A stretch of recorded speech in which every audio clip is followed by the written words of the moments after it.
El Evangelio de la Cruz es el título para el día de hoy. Hechos capítulo 13, versículo 13. Y vamos a empezar de ahí en adelante.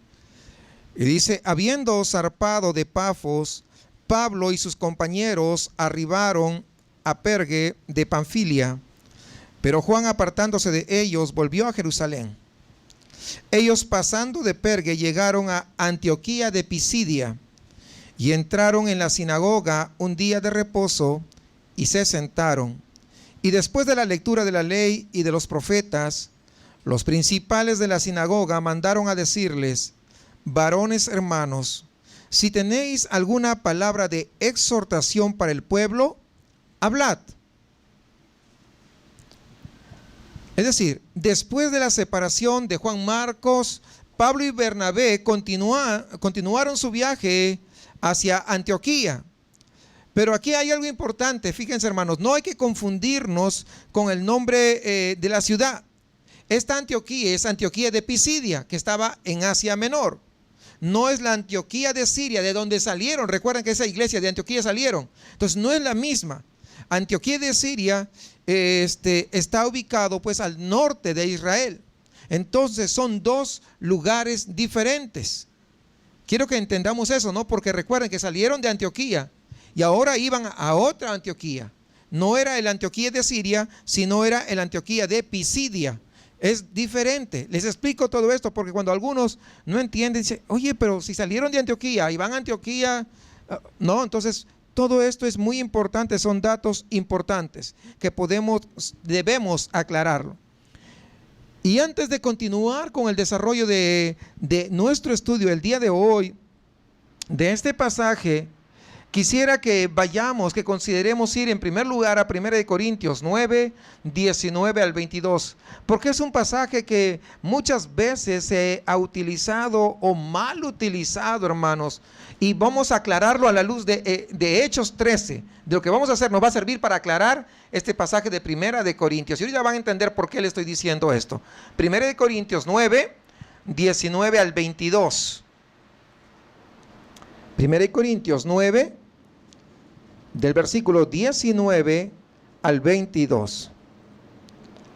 Por lo cual, siendo libre de todos, me he hecho siervo de todos para ganar a mayor número. Me he hecho a los judíos como judío, para ganar a los judíos, a los que están sujetos a la ley, aunque yo no esté sujeto a la ley, como sujeto a la ley, para ganar a los que están sujetos a la ley, a los que están sin ley, como si yo estuviera sin ley, no estando yo sin ley de Dios, sino bajo la ley de Cristo, para ganar a los que están sin ley. Me he hecho débil a los débiles. ¿Para ganar a quién? A los débiles. A todos me he hecho de todo, para que de todos modos salve a algunos. Muchas veces este pasaje que acabo de leer se utiliza por mucha gente, en la cual dicen que la iglesia se tiene que adaptar a la cultura del mundo para poder predicar un evangelio efectivo, y usan estas palabras de Pablo para poder respaldarlo. Hay que hacer que el reggaetón entre en la iglesia. ¿Por qué? Porque en el mundo hay reggaetón, y si nosotros cantamos reggaetón, le va a atraer a los muchachos y los muchachos van a querer. No, vamos a hacer ingresar cualquier cosa del mundo dentro de la iglesia, y utilizan esto justamente para poder respaldarlo. O sea, esto tenemos que tener bastante cuidado, hermanos. Mucho cuidado en ese sentido. Obviamente no hay ningún problema en aprender un idioma o cosas parecidas de la cultura de la gente para poder alcanzar a la gente. Por ejemplo, cuando yo llegué acá, yo era un total desconocido de la cultura de acá de México.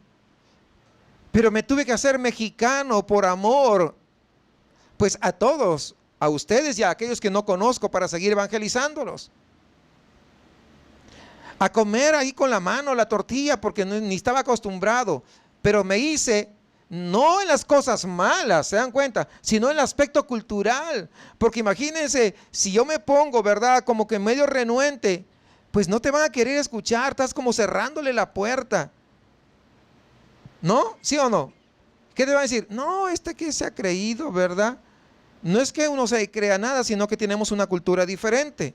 Pero hermanos, yo hago esta explicación porque muchos el día de hoy, utilizando este pasaje, han metido cosas del mundo dentro de la iglesia. Y eso no puede ser, y eso no es lo que dice el apóstol Pablo. Hoy, el día de hoy, el adaptarse a la cultura ha llegado a ser como una licencia para vernos y vivir como vive el mundo. Y eso está por todos lados. Han hecho de la casa del Señor cueva de ladrones. No hay dinero para comprar algo, o levantar algo, o hacer algo dentro de la iglesia. ¿A qué han recurrido? Dígame. ¿Qué hacen en los mercaditos? ¿Qué cosa es lo que hacen? ¿Cómo se llama? Hacen comercio, y ese comercio lo han metido dentro de la iglesia para ayudar pro templo. Nosotros no podemos, parecemos un mercado si comenzamos a vender. Imagínense a la final, a la salida, y desde acá, en lugar de estar predicando, hermanos, por favor, compren sus tacos que ya están ahí. Colabore con la obra del Señor. Usted no vino a escuchar ninguna publicidad. Usted vino a escuchar el consejo de la palabra de Dios. ¿Se da cuenta? ¿Entiende eso, hermanos? Pero no solamente eso. Hay algo que se llama la lotería en los mercados. Y han metido dentro de las iglesias cosas del mundo. Porque la Biblia no respalda, hermanos, que las cosas del mundo tengamos que meterlo dentro de las cosas de Dios. O sea, no tiene ningún asidero. Muchas veces eso es lo que hacemos, respaldando con estos versículos que acabo de leerles. Y realmente, hermanos, si te tienes que hacer a la cultura de alguien, tal vez tengas que aprender su idioma. Si vas a la China, tienes que aprender idioma chino. De repente tú vas a tener que aprender a comer como ellos comen. Vas a tener que dejar de lado las tortillas y comer más arroz, porque es lo que más se come ahí en la China. O sea, a eso está hablando, de tal manera que puedas caer bien en la cultura, para que puedas intercambiar eso y pueda abrirse la puerta, de tal manera que tú lleves el evangelio de Jesucristo. O sea, no se trata de venir y adaptarse a la cultura del mundo para que el mundo escuche, mire, se parecen. Por eso que ahora todo el mundo se quiere llamar cristiano. ¿Sí? Los cantantes se quieren llamar cristianos. El otro día estaba escuchando a este cantante, Justin Bieber, que es una desgracia de ejemplo para la juventud, diciendo que es cristiano. ¿Ven? Hasta el diablo quiere ser cristiano ahora. ¿Por qué? Porque ahora han predicado un evangelio tan cómodo y tan barato, y no es el evangelio de Jesucristo. Y ese es el asunto, hermanos. ¿Por qué? Porque cogen estos versículos y dicen, no, hay que hacernos, hay que ganarlos y hay que hacer iguales que ellos. No, claro que no. Muchos quieren vivir en la misma cultura, con las mismas cosas, con los mismos estereotipos de la sociedad. Y no podemos, porque nosotros somos comprados por la sangre de Cristo y nos estamos preparando para poder ir a estar con nuestro buen Dios. Y Él es santo, significa separado. Y nosotros también tenemos que vivir separados de lo que practica el mundo. Separados. Ojo, no somos perfectos, pero sí tenemos que vivir separados de eso. Es que para poder evangelizar efectivamente, tenemos que vivir y tenemos que vernos como los inconversos. ¿Quién dijo eso? Pues si tenemos que vernos como los inconversos, entonces pues nos vamos a tener que peinar como ellos, vamos a tener que vestirnos como ellos, ¿verdad? poner tatuajes que están de moda en los jugadores y todo el mundo con sus tatuajes y te van a ver y sales por aquí y por allá. Sí. Y todo lo que ellos hacen para poder evangelizarlo, ¿saben qué? Eso no es así. ¿No? Entonces, quisiera usar la predicación de Pablo aquí en Hechos 13, que es lo que estamos viendo, para poder explicar a qué se refiere este pasaje de 1 Corintios 9, 19 que hemos leído. Pablo, hermanos, no está hablando de verse como el mundo y actuar como los inconversos. Lo que Pablo está diciendo es que él guardaba ciertas costumbres de los judíos para poder alcanzarlos y no ofender a los judíos. Y eso es muy diferente. Claro que sí, es muy diferente.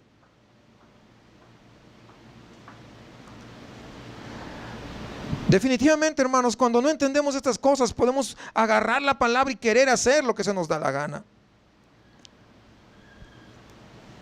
O a veces, él no guardaba ciertas cosas que había estipulado la ley para alcanzar a los gentiles y se portaba de acuerdo al criterio de ellos.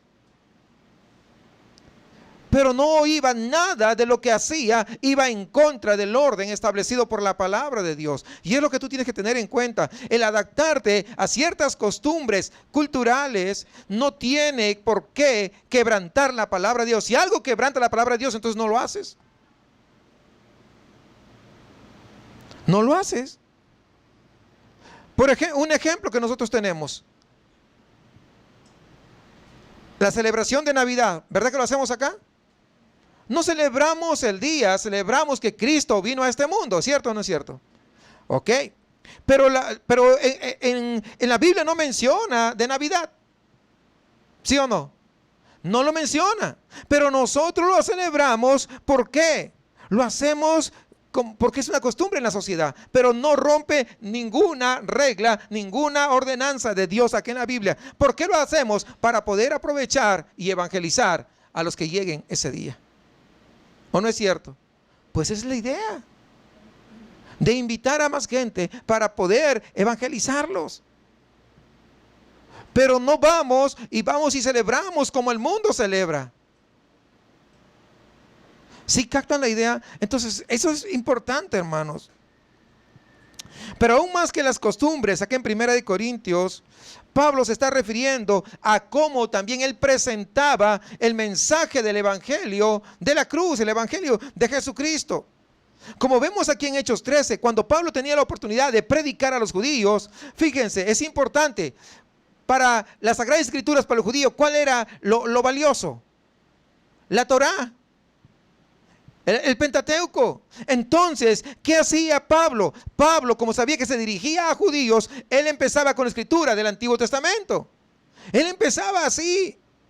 Y entonces utilizaba eso como un trampolín para después, ¿qué? Presentarles el evangelio de la cruz, el evangelio de Jesucristo a los judíos. Pero tenía que hacerlo para que ellos comprendieran. Pero no contravenía la ley de Dios. No rompía nada de lo que Dios había mandado. Y cuando vamos a Hechos 17, para evangelizar a los gentiles, fíjense, él ya no utilizó el Antiguo Testamento. Él cambió de estrategia. Él se adaptó a la cultura. No empezó con el Antiguo Testamento porque los gentiles no conocían o no reconocían la autoridad de la Torá. Entonces, ¿por qué iba a hacerlo? Pues tenía que cambiar su estrategia, cambiar la forma de presentarlo. Y entonces vemos que Pablo empieza con la creación y Dios como creador, y estaba apuntando hacia el mensaje de la conciencia en cada uno de ellos. A eso se está refiriendo el apóstol Pablo aquí en 1 Corintios. Por eso, hermanos, nosotros tenemos que tener bastante cuidado cuando a veces escuchamos, ¿verdad? No, es que nosotros hacemos esto para ganar a más gente perdida. A mí me pasó una vez una oportunidad, una experiencia que lo llevo muy presente.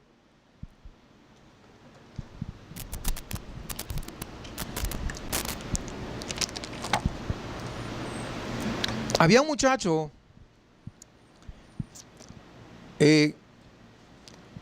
allí en Estados Unidos, que vivía cerca donde yo vivía. Y yo siempre le evangelizaba, le predicaba de Cristo y también lo invitaba a la iglesia. Un día dice que llegó a una iglesia. Llegó a una iglesia y dice, y él me contó, me dice, ¿sabes qué? El domingo yo fui a tal iglesia. Le digo, ¿en serio? ¿Y qué tal? ¿Cómo la pasaste? No, pues dice, estuve en la puerta y apenas estuve en la puerta comencé a escuchar puro merengue. Es la música que yo escucho allá en la disco. Dije, pues si acá tocan merengue, la misma música de la discoteca, acá se llaman antros, allá se llaman discotecas. Si toca la misma música, el merengue que, ¿verdad? El mismo tipo de música acá, ¿para qué me vengo a la iglesia? ¿Para qué me vengo a la iglesia? Si es la misma música. Fíjense, hablo del criterio de un inconverso. A veces parece que el inconverso tuviera más criterio que los que están dentro de las iglesias.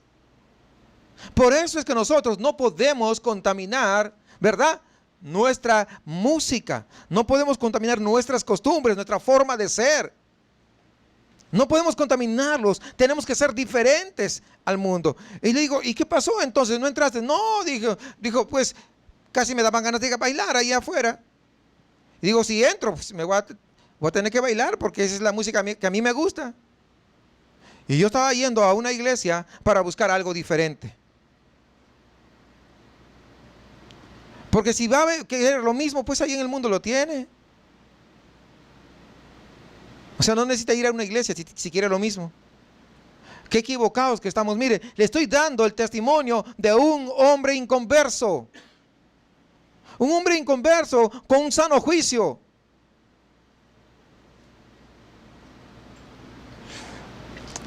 Hermanos, cuando nosotros vemos acá en el libro de los Hechos, no vemos a Pablo usando la misión que tiene, que es evangelizar, como una excusa para comportarse como un mundano. ¿O sí? No, claro que no. No lo vemos. Él vivía y viajaba como él era, un rabí judío que era también un ciudadano romano y se veía diferente. Lo que sí cambiaba era cómo presentaba el evangelio. Pero el mensaje no cambia. El mensaje sigue siendo cristocéntrico. El mensaje de Cristo siempre va a llevar a la cruz a las gentes. Porque si el evangelio no lleva a la cruz, entonces es una pérdida de tiempo. Por ejemplo, si vamos a predicarle a alguien, a evangelizarle a un ateo, pues hay que llevarle a través de la existencia de Dios. Imagínense una vez. Yo he visto a ciertas personas, no acá de repente en la congregación, porque ya pues se ha instruido, pero he visto en algunos lugares, y yo creo recordar que yo mismo cuando estaba muy pequeño, 13 años que salí a evangelizar, 14, también lo apliqué. Y iba la gente y le decía, mira, si tú vienes a Cristo, la sangre de Cristo te perdona y te lava de todo pecado. Dígame, ¿qué cosa sabe el de la sangre de Cristo? O sea, tenemos que hablarles, ¿no?, con coherencia, de acuerdo a su nivel de entendimiento. Por eso nos tenemos que hacer como ellos, para poder predicarles adecuadamente y que ellos puedan comprender el evangelio. Pero el fin es llevarles al evangelio de la cruz. Pero hay que saber cómo conducirlos a ellos. Si yo le predico con términos evangélicos, ¿qué va a suceder? Pues no va a entender nada. No va a comprender. Por eso que es importante, amados hermanos, el poder entender esta parte. Pero por ejemplo, si yo voy a hablar con alguien que de repente es un falso convertido, pues con él no voy a hablarle sobre la existencia de Dios, porque se supone que sabe de la existencia de Dios. Con él lo que tengo que empezar a hablar es con las Escrituras. Mira las Escrituras, ¿qué es lo que dicen respecto a la conversión? ¿Por qué tú crees que eres salvo? Y de acuerdo a su respuesta, usted sabe cómo se puede desarrollar. A uno que sabe usted que es falso convertido, porque sabemos o no sabemos quiénes son falsos convertidos. Pues es evidente, rápido uno lo sabe. Si tú mueres, porque eso a veces nomás le preguntamos a los incrédulos, pero a ellos también pregúntales, si tú mueres en los próximos 5 minutos, ¿a dónde crees que van? Te van a decir, todo el mundo te va a decir al cielo. Si los inconversos dicen, pues ellos también. Entonces, ¿y por qué crees que vas? Y ahí te van a comenzar a decir, ¿por qué creen que van? Y tú les llevas a la palabra de Dios. Es la forma como tiene que ser. Ya no les hablar de la existencia de Dios y todo lo demás, porque ellos ya saben, ya tienen entendimiento que Dios existe. O sea, son diferentes introducciones, pero un mismo mensaje, el mensaje de la cruz. ¿Sí comprendemos eso, hermanos? Entonces, esto no tiene que ver nada con adaptarse a la cultura. Es decir, no tiene nada que ver con verse y vivir como el mundo para poder evangelizar. Claro que no. De todos modos, siempre vamos a vernos y actuar diferente a los del mundo, porque somos diferentes. ¿Somos diferentes, sí o no? Claro. Y esta es la diferencia que se va a manifestar en nuestra forma de vivir. ¿Cómo vivimos? Ahí radica la diferencia. No radica en cómo de repente, pues así una camisa como esta, lo puede tener un cristiano, lo puede tener alguien que no es cristiano. ¿Sí o no? No todos se visten con los pantalones que se les cae, por ejemplo, ¿no? Hay incrédulos que se visten bien fajaditos. Pero hay incrédulos que se visten con los pantalones que casi se le caen, ¿verdad? Oye, muchacho, levántate el pantalón, se te está cayendo. No, dice, así es la moda. Pero no todos los incrédulos son así. Entonces, ¿pero en qué nos va a diferenciar? En nuestra forma de vivir. Esa es la gran diferencia. Y en Hechos 13, entonces, Pablo se hace como judío para ganar a los judíos. Sigamos versículo 14, por favor. Ahí en Hechos 13. Ellos pasando de Perge llegaron ¿a dónde? A Antioquía de Pisidia, fíjese, nuevamente. Y entraron en la sinagoga un día de reposo y se sentaron. Fíjese algo importante. Entraron en la sinagoga un día de reposo, porque ellos sabían que el día de reposo estaban reunidos allí en la sinagoga, y Pablo aprovecha su carnet de fariseo para abrirse una puerta para poder predicar el evangelio. ¿Sí? ¿Sí o no? ¿Está captando la idea? Sí, porque era un fariseo. Recuerden, el fariseo de fariseos era, o sea, lo sabemos. Es decir, se hace como judío para los judíos y empieza un repaso de la historia de la nación de Israel. Fíjese que cómo empieza, versículo 16, dice, entonces Pablo, levantándose, hecha la señal de silencio con la mano, dijo, varones israelitas y los que teméis a Dios, oíd. Fíjense, es decir, hay dos componentes, dos tipos de personas. Están los israelitas y los que teméis a Dios. ¿Ven? En la sinagoga hay judíos, pero también hay gentiles. ¿Sí? ¿Captamos la idea? Ahí está, los que temen a Dios. Sigamos, por favor. El Dios de este pueblo de Israel escogió a nuestros padres y enalteció al pueblo, siendo ellos extranjeros en tierra de Egipto, y con brazo levantado lo sacó de ella. Y por un tiempo como de 40 años lo soportó en el desierto, y habiendo destruido 7 naciones en la tierra de Canaán, les dio en herencia su territorio. Después, como por 450 años, les dio jueces hasta el profeta Samuel. Luego pidieron rey, y Dios les dio a Saúl, hijo de Cis, varón de la tribu de Benjamín, por 40 años. Quitado éste, les levantó por rey a David, de quien dio también testimonio diciendo, he hallado a David, hijo de Isaí, varón conforme a mi corazón, quien hará todo lo que yo quiero. Qué tremendo, fíjense cómo comienza la introducción, Pablo. Algo que ellos ya sabían. Algo con lo que ellos dirían, amén, Pablo, amén, estoy de acuerdo con eso. ¿Sí o no? Porque ellos ya lo sabían. Ellos conocían perfectamente todo esto. No le está diciendo algo desconocido. Pero ese argumento utiliza a Pablo, ¿para qué? Para poder, ¿qué? Introducir el evangelio de Jesucristo. Sí, vamos captando la idea. Veamos cómo en los versículos, ¿no? Rápidamente, del éxodo de Egipto va hasta David. Sigamos versículo 23. De la descendencia de este y conforme a la promesa, Dios levantó a Jesús por Salvador a Israel. Mire, ya comienza ya. ¿Ah? Antes de su venida predicó Juan el bautismo de arrepentimiento a todo el pueblo de Israel. Mas cuando Juan terminaba su carrera dijo: ¿quién pensáis que soy? Recuerden, ¿por qué habla de Juan el Bautista? Porque todos los judíos respetaban a Juan el Bautista. Tenían en alta estima, en alta consideración a Juan el Bautista. ¿Recuerdan eso? ¿Verdad? Entonces por eso él tiene que hacerle recordar, porque el ser humano a veces se olvida esas cosas. Dijo: ¿quién pensáis que soy? No soy yo él, o sea, no soy el que ustedes están pensando. Mas he aquí, viene tras mí uno de quien no soy digno de desatar el calzado de los pies. Es decir, del versículo 23 al 25 de David, brinca hasta dónde, hasta el Mesías, el Rey eterno que Dios prometió a David.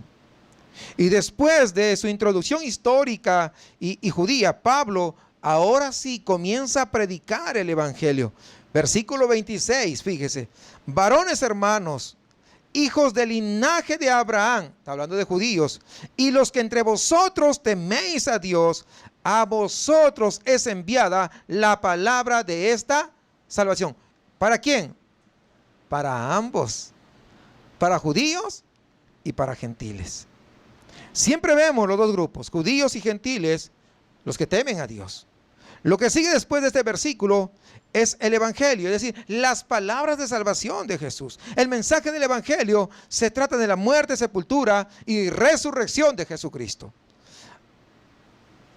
Dice 1 Corintios 15:1, fíjense, respecto a lo que estoy diciendo: además os declaro, hermanos, el evangelio que os he predicado, el cual también recibisteis, en el cual también perseveráis, por el cual asimismo, si retenéis la palabra que os he predicado, sois salvos. Si no, creísteis en vano. O sea, si no retienes, si no pones en práctica, pues has creído en vano. Porque primeramente os he enseñado lo que asimismo recibí, que Cristo murió por nuestros pecados conforme a las Escrituras, y que fue sepultado y que resucitó al tercer día conforme a las Escrituras. Es decir, el mensaje del evangelio, como podemos ver, trata de ¿qué? De la muerte, la sepultura y la resurrección de nuestro Señor Jesucristo, nuestro Salvador. Y ahora, cuando continuemos el 27 y 28 de Hechos, vamos a ver a Jesucristo el inocente, que fue muerto, fíjense, porque los habitantes de Jerusalén, Pablo sigue ya con el evangelio, ya se metió, o sea, ya hizo la introducción y ahora sí, porque los habitantes de Jerusalén y sus gobernantes, no conociendo a Jesús ni las palabras de los profetas que se leen todos los días de reposo, las cumplieron al condenarle, y sin hallar en él causa digna de muerte, pidieron a Pilato que se le matase. Mataron a un inocente. Ya Pablo los está exponiendo a ellos, a todos ellos. Fíjense cómo hizo su introducción. Pero cuando comienza a desarrollar Pablo, yo no creo que los judíos hubieran dicho amén. ¿Verdad que ya no? Sí, nosotros fuimos los responsables. No, claro que no. Estaban como que, oye, ¿para qué le dimos parte? Y a veces me hace recordar en alguna oportunidad que me han invitado, ya querían que yo terminara. Ay, en la hora que le invitamos a este pastor, primero que predica largo y segundo que sí nos dice la verdad y toda la verdad.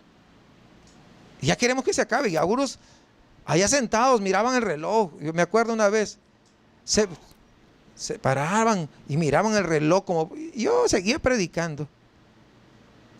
Pues yo no voy a ir a que me inviten y para predicar 15 minutos o media hora.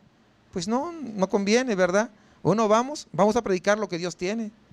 ¿Para qué nos devolvemos con lo que el Señor nos ha dado? Pues no tiene sentido. Así que Pablo no se detiene, fíjense. Él sigue narrando los hechos, él sigue predicando el evangelio. Vamos, versículo 29. Sí estamos siguiendo la hilación, ¿verdad? Versículo 29 dice: y habiendo cumplido todas las cosas que de él estaban escritas, quitándolo del madero, lo pusieron en el sepulcro. Fue sepultado. Y todos sabemos que Cristo fue sepultado. Pero veamos qué pasó. O mejor dicho, cómo Pablo sigue con la descripción de los hechos. Versículo 30. Mas Dios le levantó de los muertos. Y él se apareció durante muchos días. ¿Cuántos días? ¿Pero cuántos días fueron? 40. Y esos son muchos. Y eso lo dice, ¿no? Y a los que habían subido juntamente con él de Galilea a Jerusalén, los cuales ahora son sus testigos ante el pueblo. Es decir, pues hubieron muchísimos testigos. Nadie podría decir, no, seguro fue un fantasma. No, pues delante de muchos también estaba ahí. Y muchos días. Y nosotros también os anunciamos el evangelio de aquella promesa hecha a nuestros padres, la cual Dios ha cumplido a los hijos de ellos, a nosotros, resucitando a Jesús, como está escrito también en el Salmo 2: mi hijo eres tú, yo te he entregado hoy. Y en cuanto a que le levantó de los muertos para nunca más volver a corrupción, lo dijo así: os daré las misericordias fieles de David. Por eso, dice también en otro salmo: no permitirás que tu santo vea corrupción. ¿Lo dicen en los salmos, sí o no? O sea, él está haciendo recordar todo eso. Porque a la verdad, David, habiendo servido a su propia generación según la voluntad de Dios, durmió, es decir, murió. Y fue reunido con sus padres y vio corrupción. Mas aquel a quien Dios levantó no vio corrupción. ¿De quién estaba hablando ese salmo? Pues estaba hablando de Cristo. Y parecía que todavía no les caía el 20 a los judíos. Entonces Pablo comienza a hacerle toda la explicación, ¿verdad? Respecto a estos salmos mesiánicos, al cumplimiento de las profecías. Y esto una vez más nos tiene que hacer notar que la palabra de Dios se va a cumplir, que las palabras de Dios se cumplen sí o sí. Siempre. Dios jamás va a contradecir lo que Él ya dijo. Y lo hemos visto cuando Dios dijo que Noé predicara que iba a venir un diluvio. Noé predicó por 120 años. Y aunque se burlaron de él tal vez, porque es lo que tiene la gente, se burla. Se burlaron de él, pero Dios respaldó su palabra, ¿sí o no? Porque era Dios quien lo había dado. Y siempre Dios va a respaldar su palabra. ¿Y qué pasó? Pues Jesucristo resucitó entre los muertos 3 días después. Sigamos, versículo 38. Sabed pues esto, varones hermanos, que por medio de él se os anunció perdón de pecados, y que de todo aquello de que por la ley de Moisés no pudisteis ser justificados, en él es justificado todo aquel que cree. ¿Quién es justificado? Miren, justificado, ¿por qué? Por creer, por la fe. Es decir, la fe trae la justificación. Fíjense, no se olviden las dos cosas. La fe trae la justificación. Por eso dice, por creer. O sea, fueron justificados, pero ¿por qué? Por creer. O sea, sin fe no hay justificación. Con fe viene la justificación. Y ahora vamos a ver un poquito más. Luego sigue diciendo: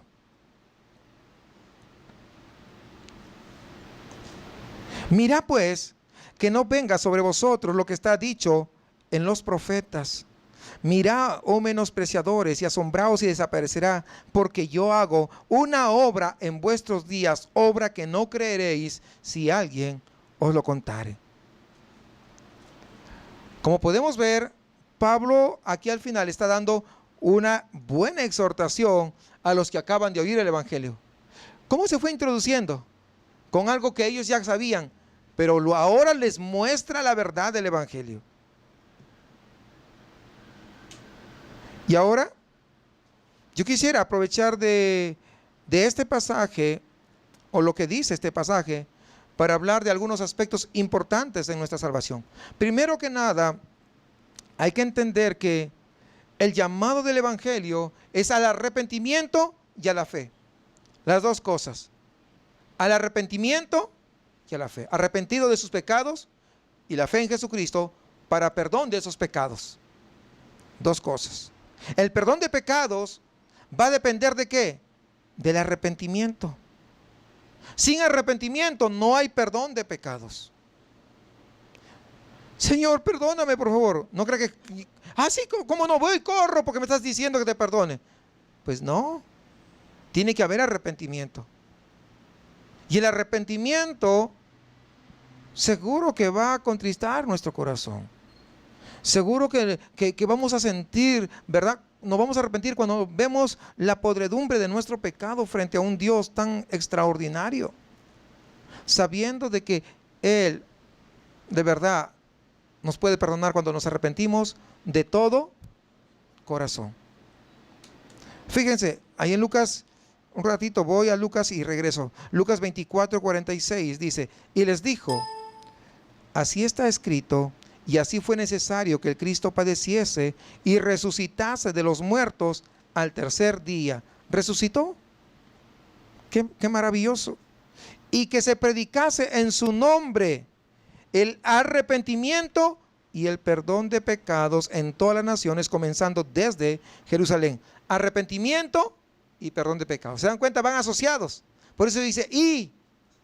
No dice dice y. Arrepentimiento, y como consecuencia del arrepentimiento, ¿qué cosa viene? El perdón de pecados. O sea, no puede haber perdón si no hay arrepentimiento. No es disyuntivo, es inclusivo. ¿Sí? ¿Captamos eso, no? O sea, lo incluyen, las dos están incluidas ahí, ¿no? Entonces, sin arrepentimientos, ¿hay perdón? ¿Sí o no? Pues no hay perdón de pecados. El que no se arrepiente va a perecer, va a morir en sus pecados, ¿no? Así que hay que tener cuidado. Fíjense lo que dice ahí mismo en Lucas 13, del 1 en adelante. Dice, en este mismo tiempo estaban ahí algunos que le contaban acerca de los galileos cuya sangre Pilato había mezclado con los sacrificios de ellos. Recuerden que eso era algo repugnante, ¿no? Que pudieran hacer esto. Respondiendo Jesús les dijo, ¿pensáis que estos galileos, porque padecieron tales cosas, eran más pecadores que todos los gentiles? Recuerden, porque ellos creían, ellos murieron en pecado, por eso les hicieron eso. Recuerden, eso ya les había explicado en otra oportunidad. Entonces, y Jesús conociendo dice, ¿pensaron que ellos eran peores o eran más pecadores? Os digo, no. Antes, si no os arrepentís, ¿qué dice? Todos pereceréis igualmente. O sea, si no hay arrepentimiento, muerte segura. Y no hablo de muerte física, sino muerte eterna. O aquellos 18 sobre los cuales cayó la torre de Siloé y los mató, ¿pensáis que eran más culpables que todos los hombres que habitan en Jerusalén? Os digo, no. Porque a veces cuando alguien de repente está pasando alguna situación o circunstancia, seguro algo has pecado, y el hermano ni en cuenta, ¿no? Dios está tratando de repente con el hermano, pero no es porque pecó, sino que Dios lo quiere santificar más. ¿Sí? Entonces, no somos nosotros quien para poder estar señalando, te pasa por estar pecando, seguro que por eso. Evidentemente que hay cosas que sí son por pecado, pero no todas son así. Así que eso tenemos que tener claro, ¿no? Entonces, dice, antes no, os digo no, antes si no os arrepentís, igualmente todos pereceréis igualmente.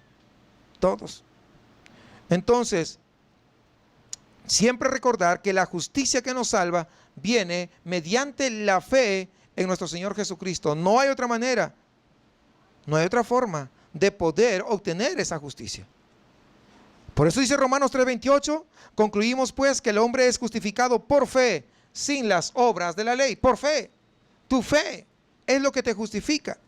Sigue ahí en Romanos 4:5, mas al que no obra, sino cree en aquel que justifica al impío, su fe le es contada por justicia. La fe, no las obras, es la fe. Y ahí en el 5:1 de Romanos sigue hablando Pablo, dice, justificados pues, ¿por qué? Por la fe tenemos paz para con Dios por medio de nuestro Señor Jesucristo. Por eso es importante la fe, ¿se dan cuenta? Una fe viva. Es importante la fe. Pues gracias damos a Dios que es la fe, hermanos. No por obras, no. imagínense si fuera por obras. Estuviéramos bien cansados de hacer tantas obras. Y como, pues imagínense, hacer una obra para los pecados. Otra vez, otra obra más. De repente un resbalón ahí, espiritualmente hablando, ¿no? Otra obra más. No, hermanos.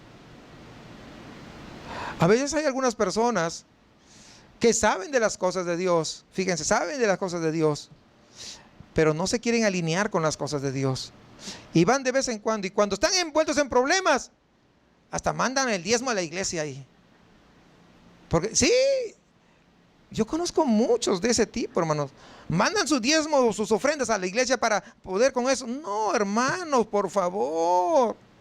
No le vamos a convencer a Dios. ¿Tenemos que dar nuestras ofrendas, sí o no? Pues sí, pero no por esa circunstancia. Entendamos bien que no es por obras, porque hasta eso es una obra.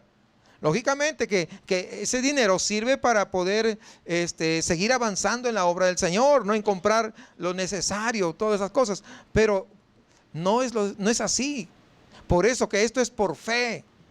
Y ahora, porque yo estoy perdonado por fe, es que yo doy mi ofrenda con alegría y con gozo. ¿Sí entendemos eso? ¿No? Imagínense, una vez alguien dijo, estaba en una situación muy difícil. Estaban dispuestos a dar un buen dinero, hermanos, para que los doctores pudieran sanarlo, curarlo al paciente que tenían. Estaban dispuestos. Oramos así por esta persona. ¿Y qué creen? Dios lo sanó. Y no dieron ni $1. O sea, a los médicos sí le querían dar, pero cuando Dios lo sanó, no dieron nada. Pues nosotros tampoco vamos a estar, hey, mira que no dices nada. Pues no, nosotros no lo hicimos por eso, sino para que podamos ver una vez más que Dios, aún conociendo el corazón del hombre, Dios hace cosas a nuestro favor para que el nombre de Él sea glorificado. ¿Sí? Y no por obras. No fue porque, yo sé que no vas a dar, entonces mejor no lo sano, hubiera dicho Dios. ¿Sí o no? Porque Dios sabía o no sabía. Pues claro que sabía. No, mejor no ni lo sano. ¿Para qué? Si no va a dar nada para mi obra. ¿Pudo haber dicho eso, sí o no, Dios? Pero como Dios no es como los hombres, pues Dios dijo, ahí va mi misericordia, y obró. ¿Se dan cuenta? Entonces, pero cuando uno conoces a Dios, no das porque Dios lo hizo algo contigo, lo das simplemente como un agradecimiento tan grande que tú tienes por todo lo que Dios ya hizo a tu favor y aún lo que va a continuar haciendo. ¿Sí entendemos eso, hermanos? ¿Verdad? Damos agradecidos a Dios. Por eso que lo damos con alegría, con gozo, ¿verdad? No lo damos a regañadientas. Como que se atranca en mi bolsa la mano y como que no quiere salir, ¿verdad? Nada. O que me ando olvidando la cartera todos los días de servicio, tampoco, ¿verdad? Porque lo doy siempre con gozo, con alegría, porque reconozco quién es ese Dios. Y además veo que las cosas se ponen, o sea, dentro de la iglesia se están usando también. Entonces, eso también es importante, ¿verdad? Entonces, así que hermanos, justificados pues por la fe, tenemos paz para con Dios por medio de nuestro Señor Jesucristo, por fe, por fe, por fe.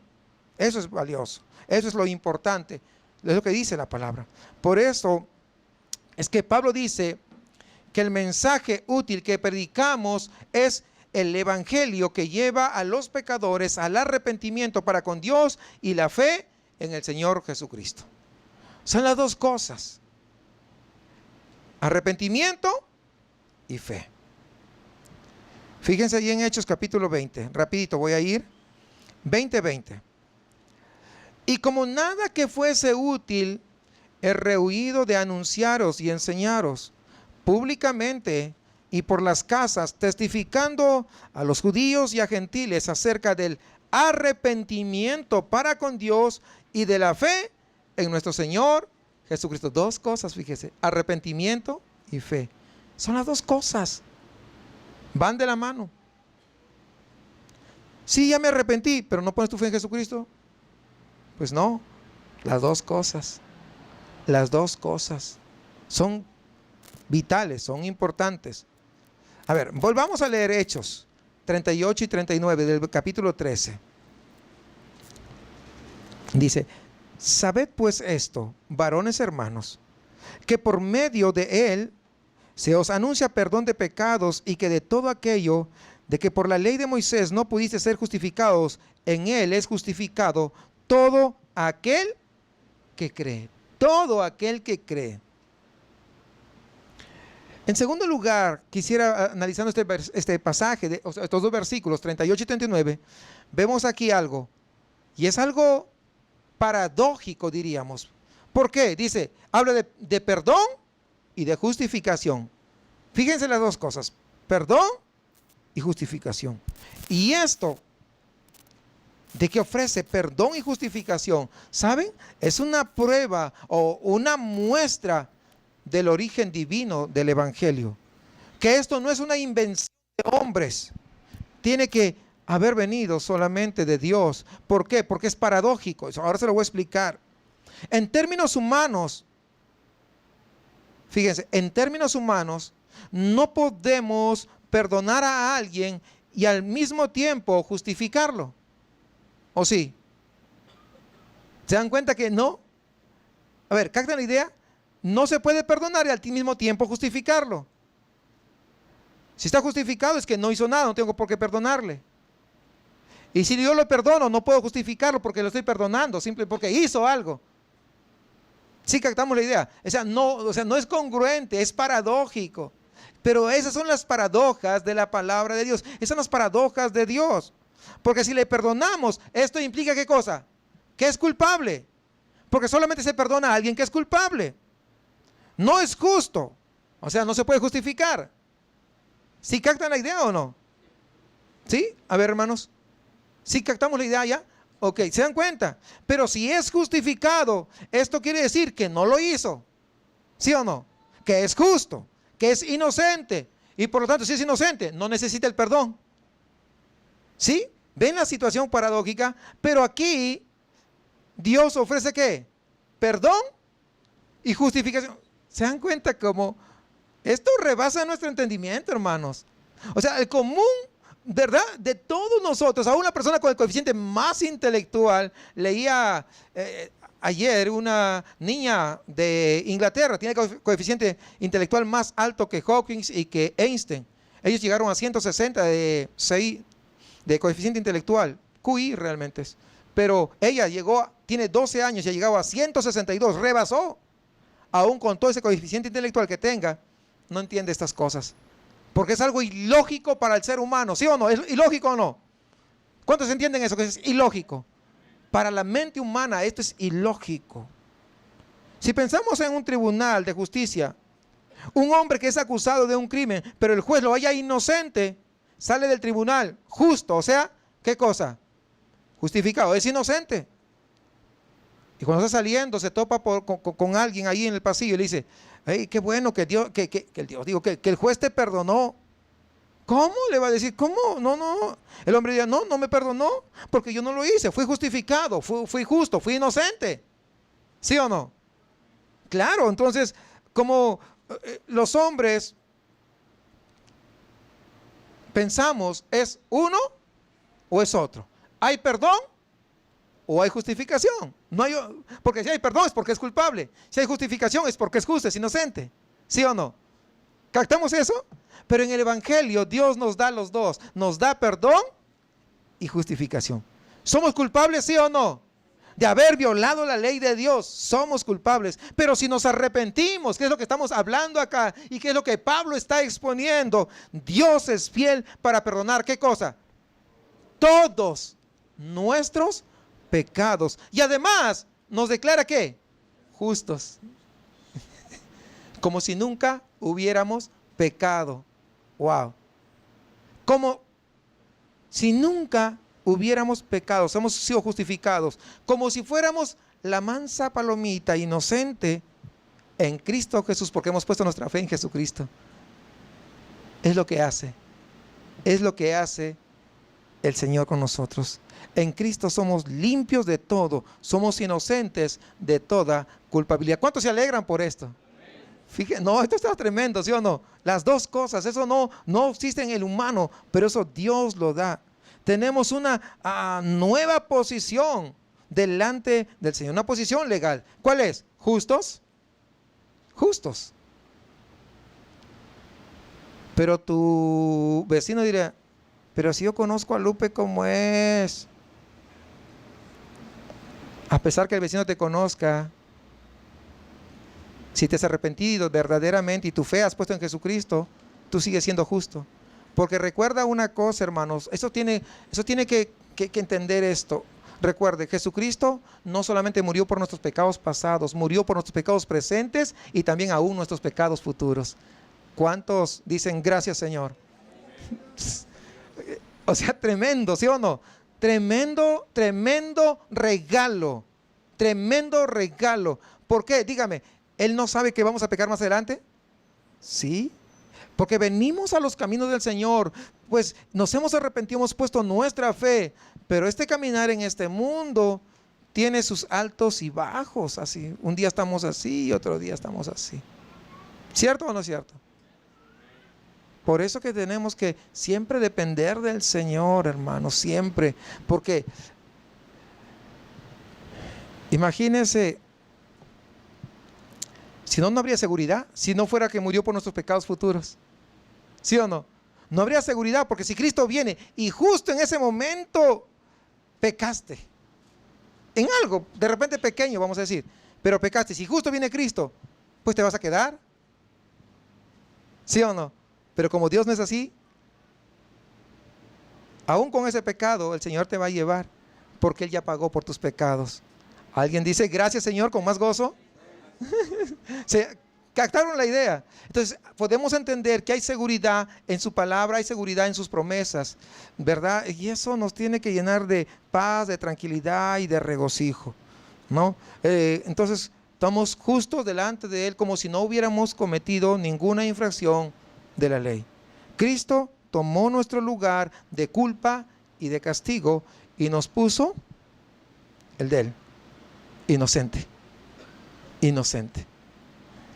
En Cristo Dios nos ofrece tanto el perdón de todos nuestros pecados como una nueva posición. ¿Cuál es? Justos delante de Dios. Delante de Dios. ¿Cómo lo hace? A través del sacrificio sustituto allá en la cruz. Nosotros violamos la ley de Dios y Cristo sufrió toda la ira de Dios por nosotros. El justo por los injustos. ¿Recuerdan lo que dice la palabra? Se lo leo, 1 de Pedro 3:18. Dice, porque también Cristo padeció una sola vez por los pecados, el justo por los injustos. ¿Quién es el justo? ¿Quiénes somos los injustos? Yo. Ahí está.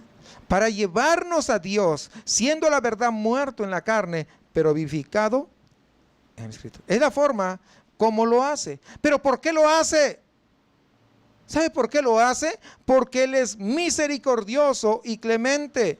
Dice ya Joel 2:12, aunque algunos dicen Joel, vamos a decir Joel. Pues estamos en México, debemos hablar español, ¿verdad? Pero pues me voy a hacer la cultura de ustedes. Joel 2:12 y 13 dice, por esto pues ahora dice Jehová, convertíos a mí con todo vuestro corazón, con ayuno y lloro y lamento, rasgad vuestro corazón y no vuestros vestidos, y convertíos a Jehová vuestro Dios, porque misericordioso es y clemente. ¿Se dan cuenta? Por eso es que hace esto el Señor, porque es misericordioso y clemente, tardo para la ira y grande en misericordia, y que se duele del castigo. Cuando Él va a castigar, no dice, ahora me la vas a pagar. No está así, Dios. Le duele el castigo, pero como es justo, tiene que hacer justicia.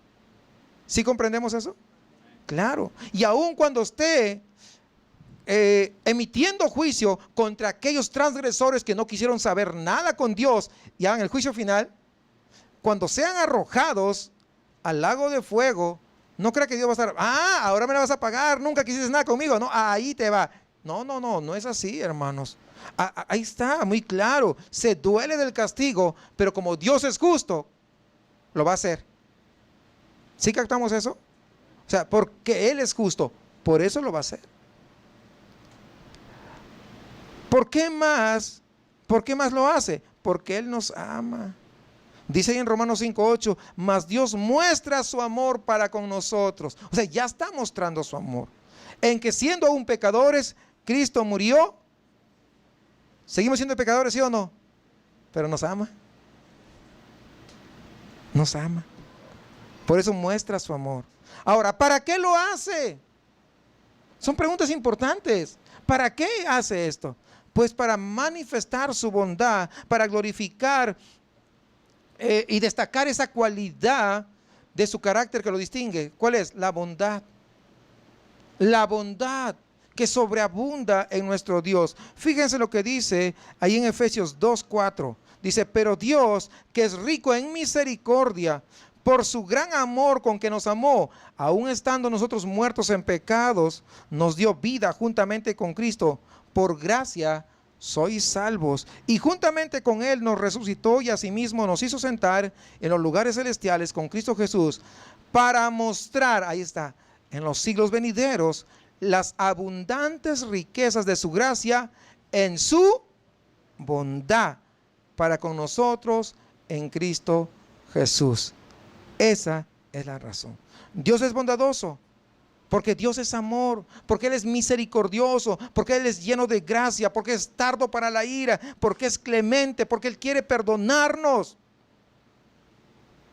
Por eso que siempre nos da una oportunidad y dice, venid a mí, los que estáis cargados y cansados, que yo os haré descansar. ¿Qué tengo que hacer para ser salvo? Pues ahí está. Quisiera que vayamos, nuevamente leamos Hechos, los 2 versículos que estamos leyendo, 38 y 39. Sabed pues esto, varones hermanos, que por medio de Él se os anuncia perdón de pecados, y que de todo aquello de que por la ley de Moisés no pudiste ser justificados, en Él es justificado todo aquel que cree. Tiene que arrepentirse, tiene que confesar sus pecados a Dios. ¿Por qué? Porque es a Dios a quien hemos ofendido en primer lugar, en primera instancia. Por eso tenemos que nosotros confesar nuestros pecados, apartarnos de esos pecados y procurar no volver a hacer nada que le ofenda a Dios. Y por otro lado, hay que poner nuestra fe, es decir, completa confianza en Cristo para poder ser salvos, para salvación. Pero tenga cuidado de no esperar a tomar esta decisión. ¿Por qué? Fíjense el 40 y 41 de mismo Hechos. Por eso no podemos esperar.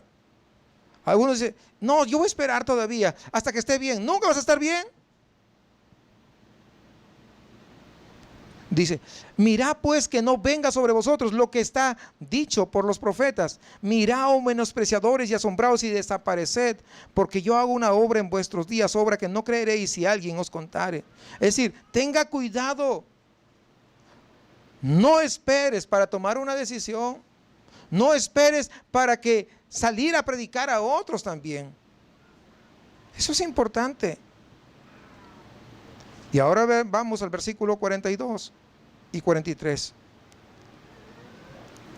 Cuando salieron ellos de la sinagoga de los judíos, miren, acá va a haber una división, ustedes lo van a notar, debido a este mensaje que está dando Pablo.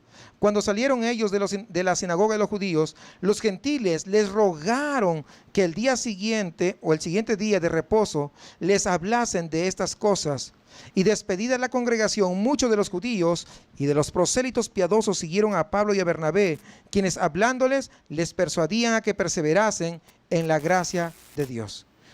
Como se dan cuenta, hubo mucho fruto, una buena reacción, tanto de judíos como de gentiles. Pero sigamos leyendo, versículo 44 al 47, dice, el día siguiente de reposo se juntó casi toda la ciudad para oír la palabra de Dios. Pero viendo los judíos la muchedumbre, ¿qué pasa? Se llenaron de celos.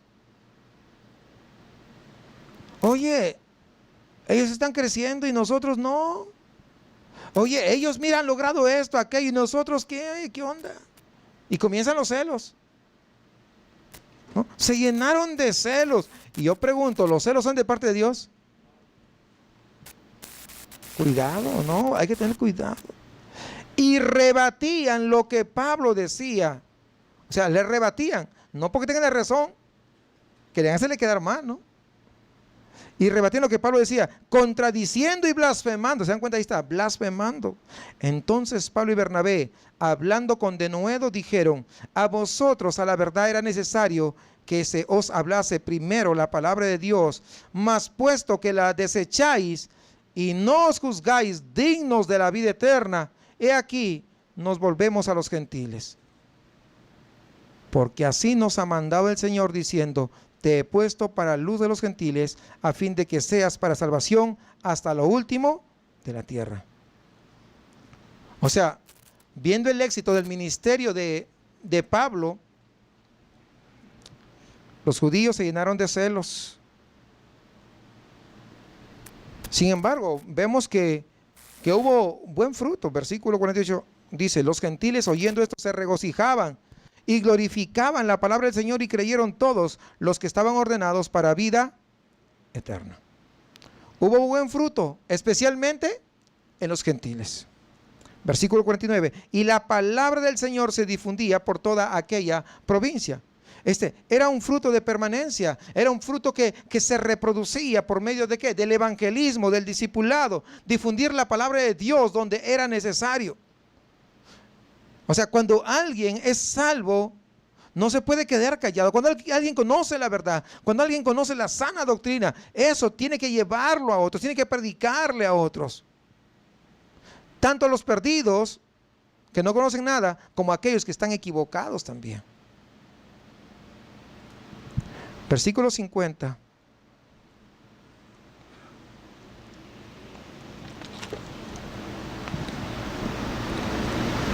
Pero los judíos instigaron a mujeres piadosas y distinguidas, mire, usando a las mujeres, ¿hasta qué grado bajaban ellos? Y a los principales de la ciudad, y levantaron persecución contra Pablo y Bernabé, y los expulsaron de sus límites. ¿Hasta dónde llegaron? Ellos entonces, sacudiendo contra ellos el polvo de sus pies, llegaron a Iconio, y los discípulos estaban llenos de gozo y del Espíritu. Los echaron y ellos estaban llenos de gozo. Ay, Señor, mire lo que estoy sufriendo. No comenzaron así. Ay, mira que no me quieren escuchar, mira que nadie quiere. No, pues esa obra no es de uno, esa obra es de Dios. Pero uno tiene que cumplir la obra. Siguiendo las instrucciones del Señor, Pablo y Bernabé, ¿qué hacen? Pues salen de ese lugar de persecución. Fíjense, algo importante que podemos aprender, que el cristiano no está bajo ninguna obligación de quedarse en una ciudad, en un lugar donde no quieren recibir el evangelio, en un lugar de persecución. No están obligados a quedarse. Lucas 9:5 dice: y donde quiera que nos recibieren, salid de aquella ciudad y sacudid el polvo de vuestros pies en testimonio contra ellos. Más bien, si se queda una persona, tiene que estar seguro que el Señor quiere que lo haga. Porque Lucas 9:5 es un mandato. No sé si vamos viendo, es un mandato, es una orden de parte de Dios. No quiere recibir, pero allí le sigo. No, hermanos, no, eso no se puede. No se debe hacer bíblicamente. Y algunos muchas veces se ven fracasados por estas situaciones. Van en un lugar, no lo quieren recibirlos, les tratan de lo peor y quieren seguir. Y ni siquiera están seguros si Dios los quiere ahí. No, dice, no quieren recibir, salgan. ¿Está claro o no está claro? Salgan. Vamos sobre el final. Para ganar a los judíos, Pablo se hizo como judío.